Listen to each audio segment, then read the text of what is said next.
राधे श्री राधे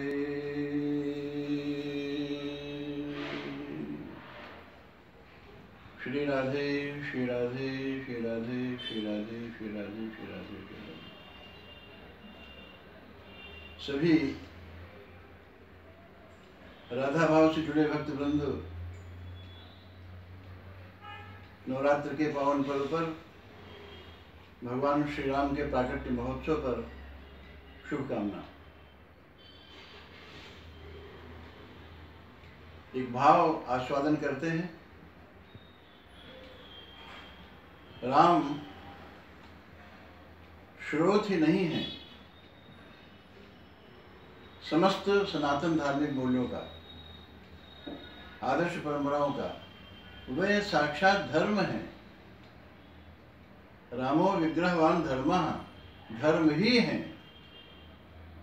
शील सौजन्य, शालीनता, सदाशयता, संवेदना पूर्ण अकारण करुणाशीलता, ये श्री राम की परिभाषा है। अतिशय कोमल, विषम परिस्थिति में भी निर्विघ्न, सम और शांत, ये राम की पहचान है। मित्र पूर्वाभिभाषी अर्थात कहीं दो लोग मिले, आपस में कोई मिलता है तो स्वयं अपनी ओर से पहले मुस्कुराते हुए कुशल समाचार पूछना, ये मित्र पूर्वाभिभाषी का भाव है।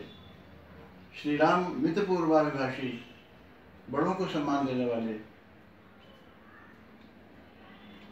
स्वार्थ एवं आत्मकेंद्रित जीवन से सर्वथा विनिर्मुक्त, लोक समर्पित जीवन, यह राम की आराधना है। राम और रावण दो दिशाएं, दो जीवन दर्शन, जीने का ढंग हमारे सामने स्पष्ट दिखते हैं। एक वो रावण है जो रुलाता है, रुलाकर अपनी खुशियां बटोरना चाहता है, दूसरों को रुलाकर अपने को प्रसन्न करना चाहता है, जो सर्वथा असंभव है।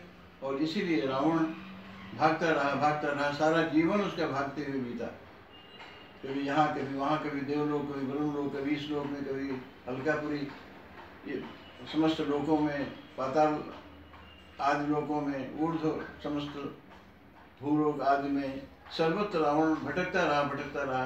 वेदों का महान आचार्य, महान पंडित विद्वान होते हुए भी, महान तपस्वी होते हुए भी, भगवान शंकर का भक्त होते हुए भी रावण भटक गया। और इसीलिए रावण के आतंक से मुक्त करने का संकल्प भगवान श्री राम ने उठाया। श्री राम की 14 वर्ष की वन यात्रा ही संपूर्ण निशाचरी आसुरी संस्कारों से भरे हुए लोगों से इस धरती को मुक्त करने का प्रयत्न था। 14 वर्ष की वन यात्रा के बहाने वन वन,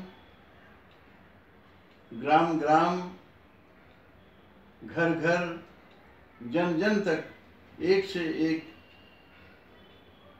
निरंतर साधनारत रहते हुए भगवान श्री राम ने सभी के घर जाकर अंधकार भरी झोपड़ी में भी अपनी करुणा और कृपा का दीप जलाया, उनके जीवन को प्रकाशित किया। उनके रोते हुए, दुखाक्रांत, निशाचरों से संतप्त और सताए हुए ऐसे लोग, समाज में एक भय और आतंक का वातावरण करने वाले ऐसे निशाचरी संस्कारों के लोग, श्री भगवान ने उन समस्त निशाचरों से उत्पन्न जो भय है, भयाक्रांत समाज है, उसे मुक्त करने का प्रयत्न किया, सभी के सत्व को जागृत किया।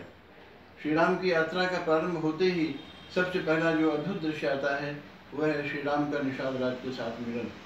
निषाद माने समाज में जो उपेक्षित था, समाज में जो तिरस्कृत था, इतना कि जासु शाह छुई ले ही सींचा। बाबा तुलसी ने कहा, जिस निषाद की छाया भी किसी को छू जाए, लोग स्नान करके अपने को शुद्ध करते थे। इतना अपवित्र, उपेक्षित, तिरस्कृत जीवन जीने वाला वह निषाद, जिसे श्री भगवान ने उसका हाथ अपने हाथों में लिया। ये बात अलग है कि आगे चलकर श्री भरत ने उस निषाद को अपने गले लगा लिया।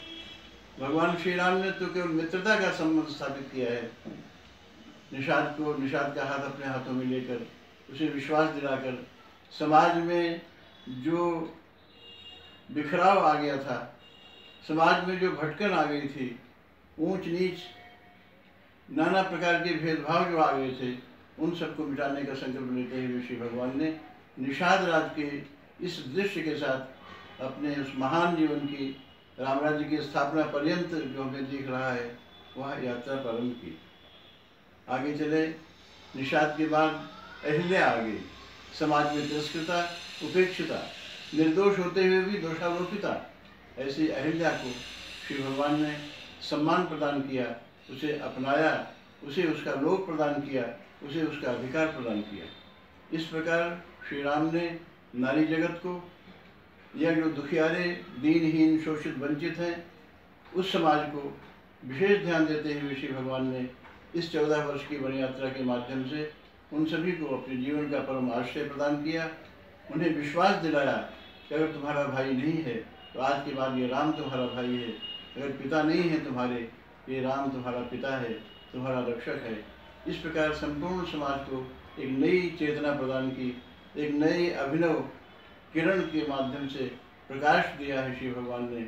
और इस तरह आगे चलकर शबरी जैसी अत्यंत समाज में उपेक्षिता और पीड़िता को स्वयं स्वीकार कर अपना कर भगवान श्री राम ने शबरी का श्रृंगार किया।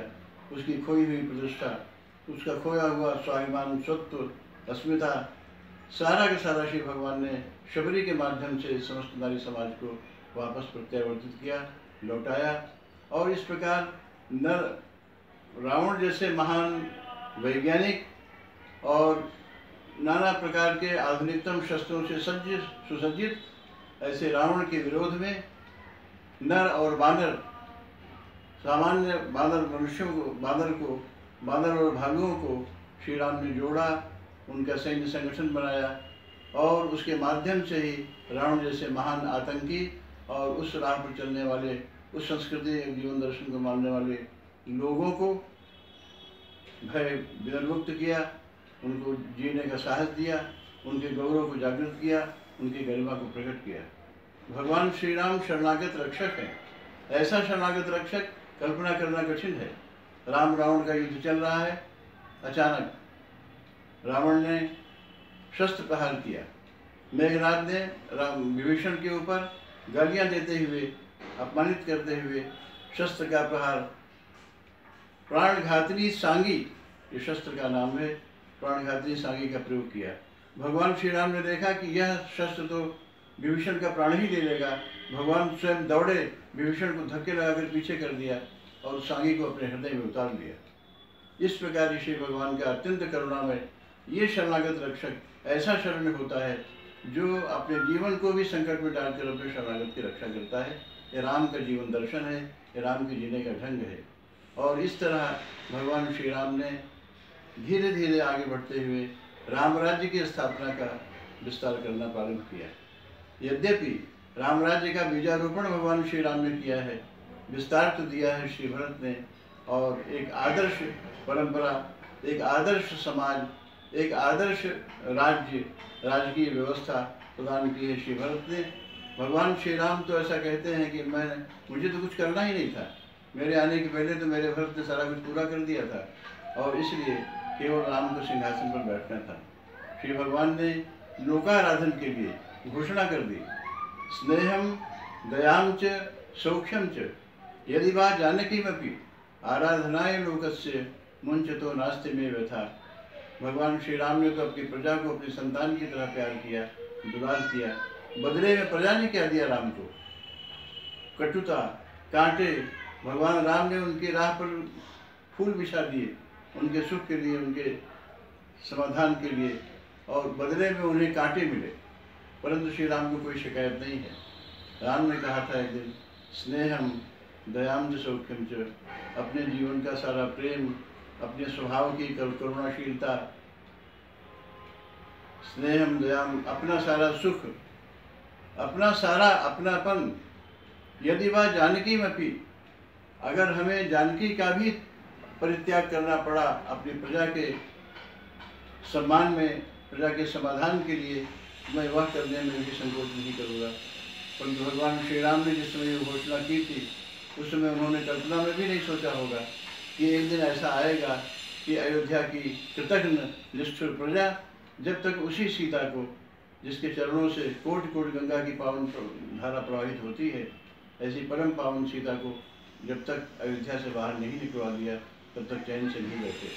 परंतु भगवान श्री राम को अपनी प्रजाजनों से कोई शिकायत नहीं है। ऐसा उदार, ऐसा करुणामय, ऐसा अत्यंत भाव रस परिपूर्ण और पर दुख कातर राम जैसा दूसरा खोजना कोई इतिहास नहीं है ऐसा जो राम के व्यक्तित्व की क्षमता कर सके। ऐसा अद्वितीय, अपरिमित,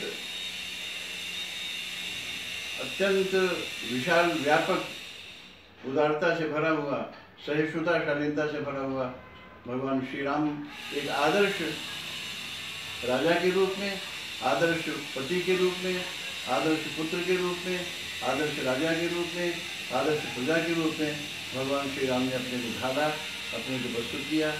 और ऐसा जो दिव्य राम राज्य की संस्कृति प्रकट हुई, जिसमें लोकतंत्र तो है, परंतु ऐसा लोकतंत्र नहीं है जैसा लोकतंत्र आज भी जानते हैं, जिस लोकतंत्र से हम परिचित हैं। आज तो जिधर भी मेजॉरिटी है, जिधर भी बहुमत है, चाहे गुंडे हो, लफंगे हो, बदमाश हो, धूर्त हो, छल कपट से भरे हुए, उनकी जीत हो जाती है। और एक वोट अगर कम पड़ गया, संख्या बल में हम कमज़ोर हो गए, सारे दुष्ट जिन्होंने 51 लोग उनके साथ हो गए, दूसरा पक्ष 49 रह गए, 49 अच्छे भले सदाचारी नैतिक जीवन जीने वाले, परंतु वो हार गए, वो गुंडे और बदमाश जीत गए और सारा देश, सारा समाज उनके शिकंजे में कस जाता है। ये लोकतंत्र लोकतंत्र नहीं है। भगवान श्री राम ने जिस लोकतंत्र की प्रतिष्ठा की राम राज्य के माध्यम से, उस लोकतंत्र में एक एक लोक माने एक एक व्यक्ति का महत्व प्राप्त है। एक भी व्यक्ति अगर दुखी है तो राम चैन से नहीं बैठ सकते। एक धोबी ही जो था जिसने सीता के ऊपर लांछन लगाया, उस एक धोबी के कहने पर भगवान श्री राम ने इतना बड़ा कदम उठा लिया। ये बात अलग है कि बाद में सारे के सारे अयोध्यावासी प्रजाजन भी सीता के संबंध में नाना प्रकार के संशय और भ्रम में पड़े हुए प्रश्न करने लगे थे। ऐसा जो राम का अत्यंत अद्वितीय व्यक्तित्व है, जिसके लिए बाबा तुलसी ने कहा, फिर से वो पंक्ति बोल देते हैं, अस स्वभाव कम सुने न देखूं, कहीं खगेश रघुपति सम देखूं। श्री राधे, श्री राधे।